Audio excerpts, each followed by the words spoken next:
అందరికీ నమస్కారం. నా పేరు రమ. నువ్వు నా సొంతం. 8వ భాగం.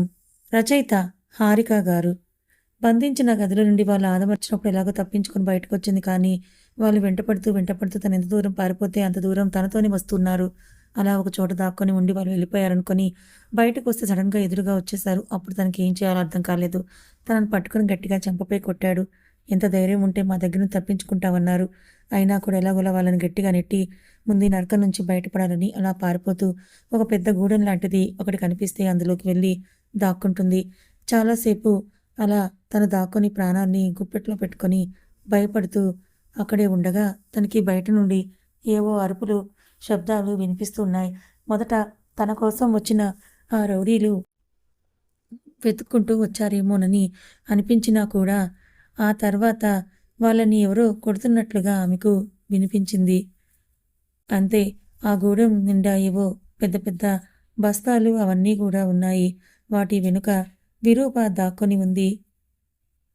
ఆ శబ్దాలు ఏంటో చూద్దామని అనుకుంటూ బయటకు రావాలని తను అనుకుంది కానీ మళ్ళీ వస్తే తనని వాళ్ళు ఏం చేస్తారు అని భయపడుతూ ఉంది. బయటకు వెళ్ళాలంటే భయం. అందుకే అలాగే కూర్చొని తన కాళ్ళు తన దగ్గరగా పెట్టుకొని భయపడుతూ అక్కడే వణికిపోతూ ఉంటుంది. అయితే చాలా సేపటి తర్వాత అంతా కూడా నిశ్శబ్దంగా ఉంటుంది. అందరూ వెళ్ళిపోయారేమో అని తనకనిపిస్తుంది. వెంటనే మెల్లగా అక్కడి నుంచి లేచి బయటకు రావాలనుకుంటుంది. కాళ్ళు అంతా చాలా నొప్పిగా అనిపిస్తాయి.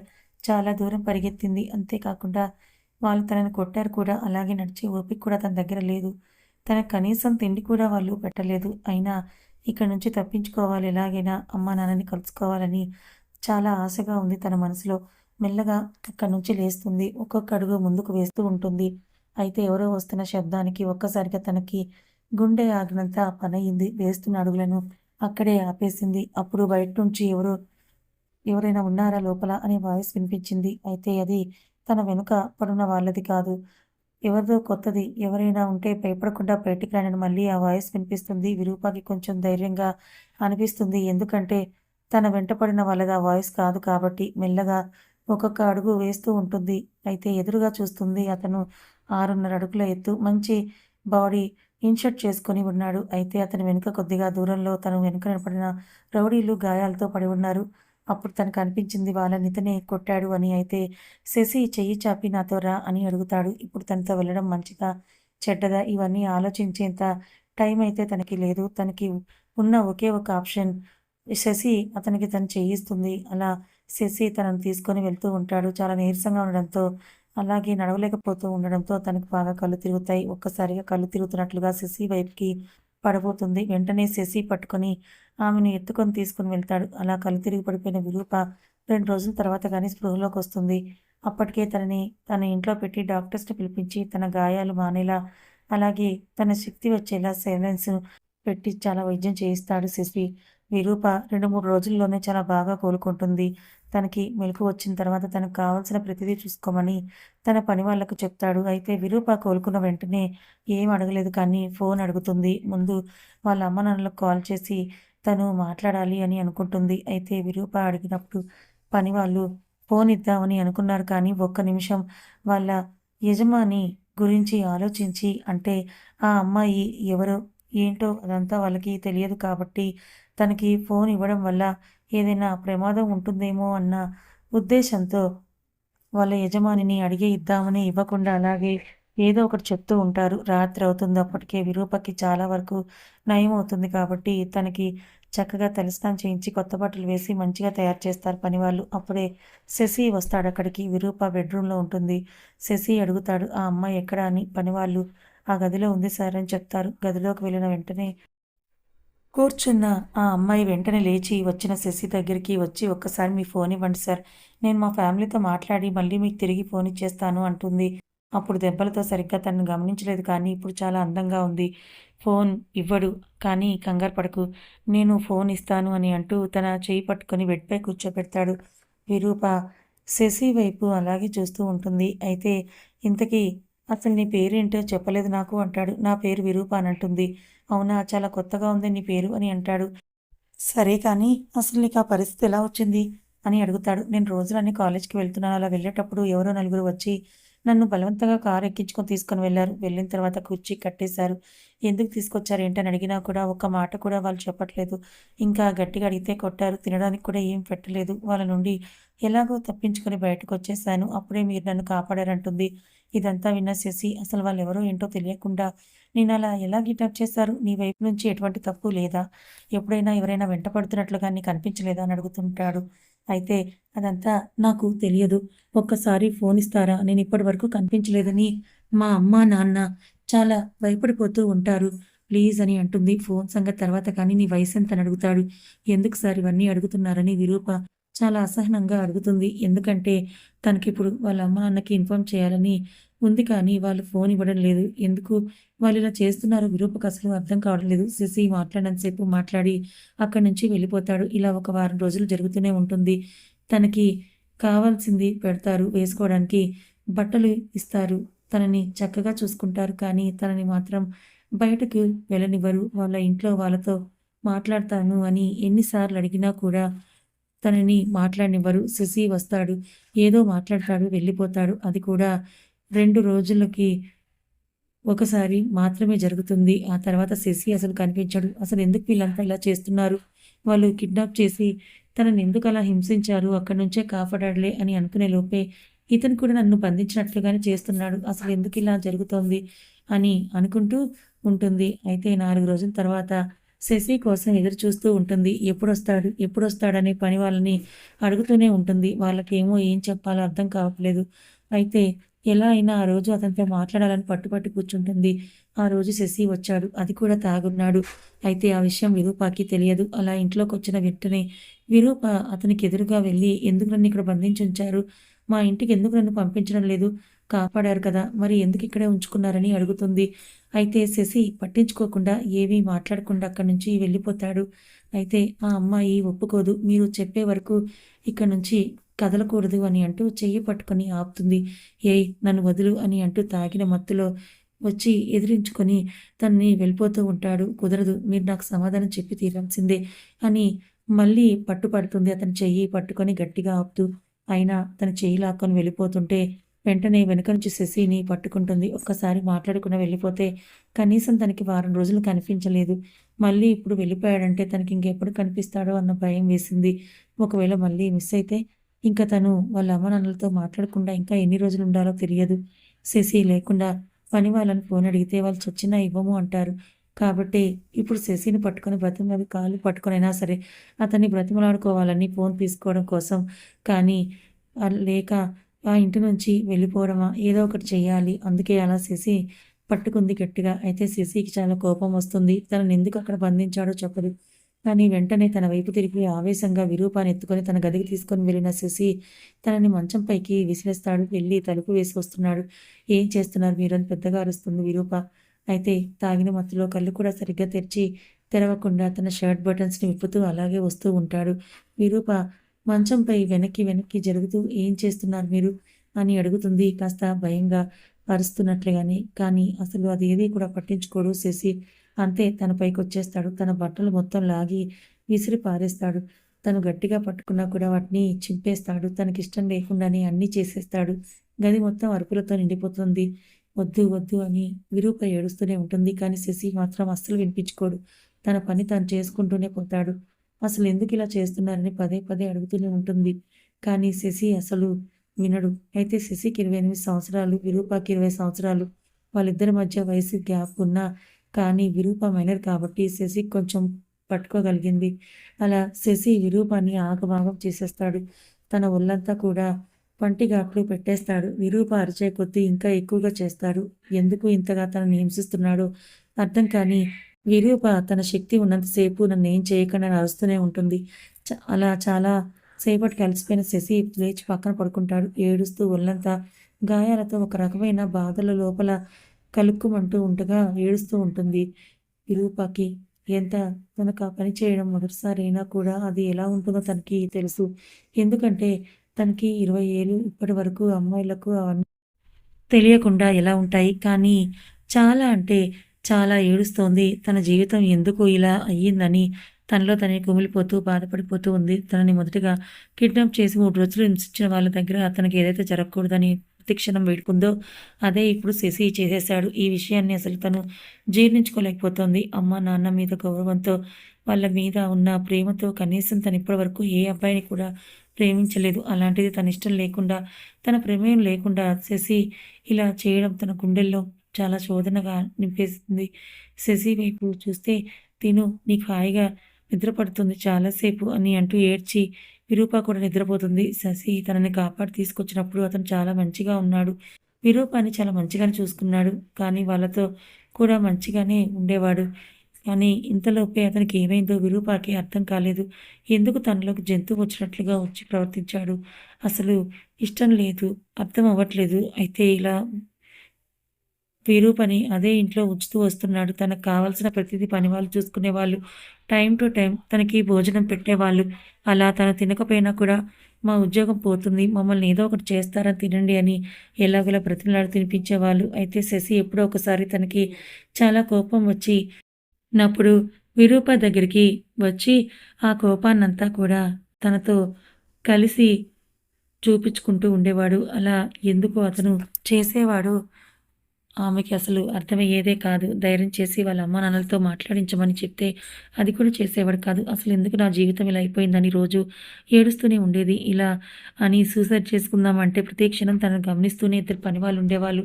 శశి గురించి ఎలా అనుకోవాలో తనకు అసలు అర్థమయ్యేదే కాదు. విడిగా ఉన్నప్పుడు తనని ఒక యువరాణిలా చూసుకొని ఉంటాడు.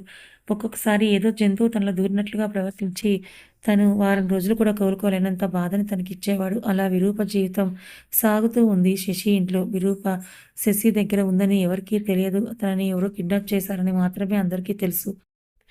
అయితే మిగతా వాళ్ళు సిటీకి దూరంగా తనని ఉంచడం వల్ల ఆ విషయం ఎవరికీ తెలియదు. అయితే విరూపాన్ని శశి కాపాడి తన దగ్గర ఉంచాడని తనకి తప్ప, తన ఇంట్లో పని వాళ్ళకి తప్ప అసలు ఎవరికీ కూడా తెలియదు. ఆ పని వాళ్ళకి కూడా ఎవరో ఒక అమ్మాయి అని తెలుసు. కానీ తన ఊరు ఎక్కడుంటుంది, ఎలా ఎక్కడి నుంచో వచ్చింది ఇక్కడికి, వాళ్ళ అమ్మ నాన్న ఎవరు అనే ప్రశ్న అస్సలు తెలియదు. అసలు శశి విరూపాన్ని ఒక బందీలా తన ఇంట్లో బందీగా ఎందుకు ఉంచుతున్నట్లో ఎవరికీ కూడా తెలియదు. ఇలా తనకి జరిగింది మొత్తం తలుచుకుంటూ విరూప అంతే ఏడుస్తూ పడుకుంటుంది. సోనియా తప్పించుకుంటుందన్న కోపంతో అసలు ఏం జరిగింది తెలుసుకోవాలని ఆవేశంగా బయటకు వెళ్తాడు వీరచేసి.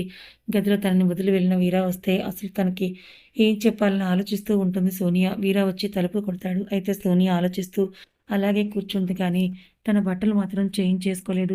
అతను వచ్చి తలుపును కొట్టినప్పుడు పలుకుతుంది. కానీ వెంటనే తలుపు తీయదు. ఎందుకంటే ఇప్పటివరకు ఏం చేస్తున్నావు అంటాడు కాబట్టి. ఇంకా వెంటనే తనపై ఉన్న డ్రెస్ తీసి పక్కన వేసి టవల్ కట్టుకుంటుంది. వెంటనే డోర్ దగ్గరికి వెళ్ళి తలుపు కొంచెం తీసి నేను ఇప్పుడే బయటకొచ్చాను, ఇంకొంచెం టైం పడుతుంది అంటుంది. ఇలా టవల్‌లో సగం సగం కనిపిస్తున్న సోనియాను చూసి అప్పటి వరకు ఉన్న కోపం మొత్తం కూడా పోయింది వీరాకి. అసలు తన కోసం వాళ్ళు ఎందుకు వచ్చారు ఏంటి అన్న ప్రశ్న తన మనసులో లేదు. కొత్తగా తనకి సోనియాని చూసిన వెంటనే కూడా కోరికలు పుట్టాయి. అందుకే ఆ డోర్ పట్టుకొని లోపలికి నెడుతూ సోనియా వైపు అదో విధంగా చూస్తూ లోపలికి వచ్చాడు వీర. "వీర ఏం చేస్తున్నావు నువ్వు?" అని అంటుంది.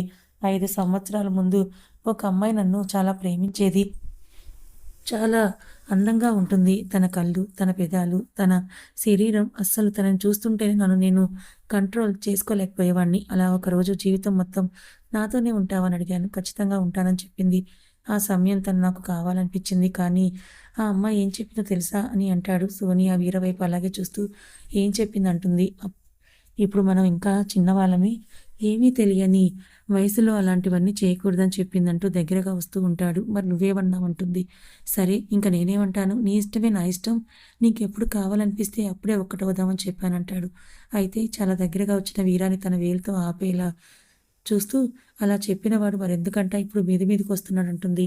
వీర అంతే సోనియా నడుపు పట్టుకొని తన దగ్గరగా లాక్కొని హక్ చేసుకుంటూ అప్పుడంటే తను చెప్పిన విషయం నాకు సరైనది అనిపించింది. కానీ ఇప్పుడు తను ఆ సాకు చెప్పడానికి లేదు. ఎందుకంటే ఇప్పుడు మాది చిన్న వయసు కాదు కదా, మేము చిన్నపిల్లలం కూడా కాదు అని అంటూ అలా సోనియా దగ్గరికి రాబోతూ పెదాల వైపే చూస్తూ ఉంటాడు. వీరా పెదాలను తీసుకొస్తూ ఉంటాడు ఆమె పెదాల దగ్గరికి. వెంటనే సోనియా వీరా పెదాలపై తన చెయ్యి అడ్డుపెట్టి ఆపి కొద్దిగా ఆగండి సార్, ఏంటంత తొందర అంటుంది. వెంటనే వీరాకి చాలా కోపం వస్తుంది. తన పెదాలపై పెట్టిన చేతిని వెనక్కి నెట్టేసి తన దగ్గరికి లాక్కుంటూ ఎందుకే ఆగేది? ఆ రోజు నువ్వు ఫంక్షన్‌లో నన్ను పట్టుకొని పక్కకి లాగి మరీ ముద్దు పెట్టావు. అప్పుడు ఆగాలని నీకు తెలియదా? నువ్వు ఆ రోజు నా పెదవిపై పెట్టిన ఘాటు ఇప్పటికి కూడా అలాగే ఉంది చూడు అని అంటూ తన పెదవిని చూపిస్తాడు వీర. అలా చూపిస్తుంటే సోనియాకి మళ్ళీ వాటిపై ముద్దు పెట్టాలనిపిస్తుంది. కానీ ఇప్పుడు తన మైండ్‌లో చాలా విషయాలే తిరుగుతూ ఉన్నాయి. ఈ సమాజంలో ముద్దు పెడితే ఖచ్చితంగా వీర తనని శారీరకంగా ఒకటి అవ్వమని ఫోర్స్ చేస్తాడు. అది తనకి ఇష్టం ఉన్నా కూడా ఇప్పుడు తన మనసు అంతగా బాగోలేదు కాబట్టి అలా కలిసినా కూడా తనకదొక స్వీట్ మూమెంట్‌లా గుర్తుండిపోవాలని తనకనిపిస్తుంది. అందుకే చాలా వరకు వీరాని అలా చేయడం కాకుండా ఆపుతూ ఉంటుంది. ఎందుకంటే సోనియాకి వీరాతో ఉన్న ప్రతి సందర్భం చాలా స్పెషల్‌గా జీవితం మొత్తం ఉండాలనుకుంటుంది కాబట్టి. అలాంటిది వాళ్ళిద్దరి మొదటి కలయిక అలా జరగడం తనకిష్టం లేదు. అంతేకాకుండా పెళ్లి కాకముందే కలవకపోవడం ఇవన్నీ కూడా ఒక వయసు అప్పుడు కానీ, ఇప్పుడు తనకన్నీ తెలుసు. ఖచ్చితంగా తను వీరని మాత్రమే పెళ్లి చేసుకుంటుందని కూడా తనకు తెలుసు కాబట్టి, ఆ విషయంలో తనకేం భయం లేదు. ఇప్పుడు తనకున్న టెన్షన్ అలా జరిగిన విషయం అంతా వీరాకి చెప్పాలని, కానీ తనని అలా ఎలా రిసీవ్ చేసుకుంటాడో తెలియదు. ఇంకో విషయం ఏంటంటే, శశి ద్వారా తను తెలుసుకోవాలనుకున్న మిస్సింగ్ కేస్ గురించి కూడా ఇప్పుడు తను తెలుసుకోలేదు. ఎందుకంటే వీర పని కోసం వచ్చిన శశి మనుషుల్ని కొట్టాడు కాబట్టి, వాళ్ళు ఖచ్చితంగా వీర నన్ను కాపాడాడని చెప్తారు. అప్పుడు శశికి ఆల్రెడీ నాకు బాయ్ ఫ్రెండ్ ఉన్నాడని తెలిసిపోతుంది కాబట్టి, ఇప్పుడు నేను ఏది చెప్పినా నమ్మడు. అంతేకాకుండా తర్వాత అతను ఏం చేస్తాడో కూడా అర్థం కావట్లేదు. అలాగే కాలేజీలో జాయిన్ అవ్వడం, శశిని కలవడం, శశితో క్లోజ్‌గా ఉండాలనుకోవడం ఇదంతా కూడా తన 2 నెలల ప్లాన్. రేపు మొదటిసారిగా ఈ కేసు గురించి వాళ్ళు మీటింగ్‌లో అప్డేట్ ఇవ్వాలి. కానీ తన చేతిలో ఎలాంటి ఆధారాలు కూడా లేవు. ఈ కేసు గురించి ఏది కూడా తనకి సరిగ్గా తెలియలేదు. అందుకనే తన మనసు ఇప్పుడు బాగోలేదు. ఇన్ని తన మనసులో తిరుగుతూ ఉన్నప్పుడు తనెలా వీరాతో శారీరకంగా కలుస్తుంది? అసలు సంతోషంగా కూడా అతనితో ఉండలేదు కాబట్టి వీరాని ఆపడానికి చాలా ప్రయత్నిస్తోంది. సరే ఏదైతే అదయింది. వీరాకి డిసీజ్ చెప్పేయాలనుకుంటుంది సోనియా. లేదంటే ఇప్పుడు నీల్ ఆగడు. అంతేకాకుండా తను నెక్స్ట్ ఏదైనా చేయడానికైనా సరే వీర తనని వదలాలి కదా! అందుకోసమే ఇక్కడ ఇలా ఉండగా అక్కడ శశి ఆవేశంగా బయటికి వచ్చి ఇప్పుడు మీరు ఎక్కడ ఉన్నారు అని కారు వేసుకొని వాళ్ళ దగ్గరికొచ్చేస్తాడు. అయితే గాయాలతో కొంతమంది, అలాగే కొద్దిగా దెబ్బలు తిరిగి కొంతమంది ఉన్నారు. అసలు మీరేం చేస్తున్నారు? ఇంతమంది ఉన్నారు. ఒక్కడిని కొట్టలేకపోయారా? అసలెవడు వాడు? దాన్ని కాపాడడానికి వాడికేంటంత ఇది అని అంటాడు. ఏమో మాకైతే తెలీదు సార్. నాకు తెలిసి వాళ్ళిద్దరూ ప్రేమించుకుంటున్నారనుకుంటా. మేము కారులో వాళ్ళని ఫాలో అయినప్పుడు వాళ్ళిద్దరి మధ్య చాలా గొడవ జరిగింది. అతని ఒడిలో మీరు చెప్పిన అమ్మాయి కూర్చొనుంది అని అంటాడు ఒకతను. అక్కడ జరిగిన ప్రతి ఒక్క విషయం తన మనుషులు శశికి చెప్తూ ఉంటే తనకి చాలా అంటే చాలా కోపం వస్తుంది. ఇప్పటికిప్పుడు తనంతట తానే వెళ్ళి వాడిని చంపేయాలనిపిస్తోంది కానీ, అసలు వాడెవరు అనే ప్రశ్న తన మెదడులో తిరుగుతూ ఉంది. తన మనుషులకి వీరా గురించి అంతగా తెలియదు కాబట్టి, వాళ్ళు వీరా పేరు కానీ, లేదా అతను ఇలా ఉన్నాడు, అలా ఉన్నాడని కానీ, ఏదీ చెప్పకుండా వెళ్ళిపోయారు. ఇక్కడి నుంచి వెళ్ళిపోవాలని కసురుకుంటాడు. చీకటి పడి, వర్షం అంతే గ్యాప్ లేకుండా వాళ్ళని కొట్టాడు. ఇక అంతే గందరగోళంలో అతని ఫేస్ మొత్తం కూడా వాళ్ళు గమనించలేదు. అయితే ఆఖరికి ఆ కార్ తిరిగి వెళ్ళేటప్పుడు ఒకతను ఆ కార్ నెంబర్ మాత్రం గుర్తుపెట్టుకుంటున్నాడు. అతను వచ్చి చెప్తాడు. ఎవరు ఏంటనే విషయాలైతే ఏమీ తెలియదు బాస్. కానీ ఆ కార్ నెంబర్ మాత్రం నేను చూశానని, దాన్ని బట్టి ఆ కార్ యజమాని ఎవరో మనం కనిపెట్టగలం అంటాడు. వెంటనే వెళ్ళి తెలుసుకొని రండని శశి పంపిస్తాడు. అందరూ కూడా అక్కడి నుంచి మౌనంగా అలాగే నిల్చుంటారు. ఏంటి మీకు చెప్తే వినిపించడం లేదా అంటాడు శశి. క్షమించండి బాస్. అతన్ని తీసుకురావడం మా వల్ల అయితే కాదంటారు. పక్కనే ఉన్న వాడిని గట్టిగా చంపకేసి కొట్టి మీకు జీతాలిచ్చి మేపడం కూడా దండగే అనుకుంటూ కోపంగా అక్కడి నుంచి వెళ్ళి ఆ అడ్రస్‌ని కనుక్కొని రండి. వాడి సంగతి నేను చూస్తా అంటాడు. వెంటనే వాళ్ళు అతని అడ్రస్ కనుక్కోవడానికి వెళ్తారు. ఇంకో పక్క తన పైకి వస్తున్న వీరాని ఎలా ఆపాలో అర్థం కాలేదు సోనియాకి. ఒక్కసారిగా వెనక్కి నెట్టేస్తుంది. వీర, సోనియా తనని అలా నెట్టేసరికి చాలా అంటే చాలా బాధపడతాడు. 5 సంవత్సరాలు తను చెప్పినట్లు చేసి తన కోసం ఎదురు చూస్తూనే ఉన్నాడు. తన జీవితంలో ఎన్నో మారాలనుకుంటే తనకన్నా అందమైన వాళ్ళు ఎంతోమంది వచ్చారు. కానీ వీర మాత్రం కనీసం వాళ్ళ వైపు కన్నెత్తి కూడా ఎవరిని చూడలేదు. తాకను కూడా తాకలేదు. ఎందుకంటే తన మనసులో సోనియానే ఉంది కాబట్టి ప్రతి క్షణం వీర తన గురించే ఆలోచించేవాడు కాబట్టి. కానీ తనిప్పుడు ఇలా చేస్తుంటే తనకి చాలా బాధగా అనిపిస్తూ ఉంది. 5 సంవత్సరాల ముందు అంటే మనకు ఇంకా ఏం తెలియదు. జీవితంలో ఏమీ చేయలేదు. ఇవన్నీ మనం చేయకూడదని చెప్పింది. కానీ ఇప్పుడు కూడా అలా చేయడం తనకు చాలా బాధగా అనిపిస్తోంది. సరే, ఇష్టం లేకపోతే తనను బలవంత పెట్టకూడదని వెంటనే తను అక్కడి నుంచి లేచి ఆ గదిలో నుండి బయటకు వెళ్ళిపోతాడు. వీరా చాలా బాధపడ్డాడని సోనియాకు అర్థమైంది. కానీ తన మనసు అసలు బాలేదు. ఇప్పుడు వీరాతో ఆనందంగా కలిసే సిచ్యువేషన్‌లో కూడా తను లేదు. ఆనందం లేనప్పుడు ఇది ఒక స్వీట్ మెమొరీ లాగా తను ఎలా దాచుకోవాలని చాలా బాధపడుతూ ఉంది. అసలు వీరాని అలా బాధ పెట్టడం తనకి చాలా బాధగా అనిపిస్తుంది. నేనేమైనా తప్పు చేస్తున్నానా? తన కోసమే కదా నేను ఈ జాబ్ తెచ్చుకుంది. ఈ జాబ్‌తో వాళ్ళ నాన్నని ఎదిరించగలిగే శక్తి నాకొస్తుందనే కదా!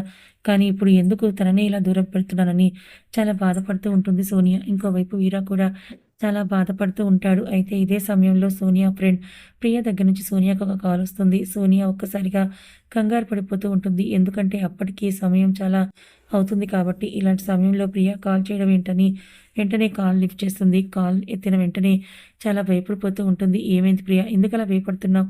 ఏం జరిగింది?" అని చెప్పమని అంటుంది సోనియా. "ఇవాళ కాలేజీ నుంచి ఇంటికి వెళ్తున్న నన్ను ఎవరో కొంతమంది పట్టుకొని" అని అంటూనే ఉంది. అంతలో కాల్ కట్ చేస్తుంది. "హలో! హలో! సోనియా" అని అంటూ పెద్దగా అరుస్తూ ఉంటుంది. తనేదో డేంజర్‌లో ఉన్నదని సోనియాకి అర్థమైపోయింది. కానీ అసలేంటి, ఎలా అనేది తనకేమీ అర్థం కాలేదు. తిరిగి ఫోన్ చేద్దామా? ఒకవేళ తనేమైనా డేంజర్‌లో ఉందేమో, నేను ఫోన్ చేయడం వల్ల మళ్ళీ దొరికిపోతుందేమో అని చాలా కంగారు పడిపోతూ ఉంటుంది. అసలేం చేయాలో అర్థం కాదు. వెంటనే తను బయటకు వెళ్ళి వీరాని పిలుస్తుంది. అది వీరా అక్కడ లేడు. ఎక్కడికి వెళ్ళాడని పైన మొత్తం అంతా తిరుగుతుంది. కానీ ఎక్కడా కూడా కనిపించడు ఆమెకు. కథ ఇంకా ఉంది. మరి ఈ కథ మీకెలా అనిపించింది? నచ్చిందా? నచ్చితే లైక్ చేయండి. మరి కొంతమందికి షేర్ చేయండి. ఇలాంటి మరిన్ని మంచి కథల కోసం ఛానల్‌ని సబ్స్క్రైబ్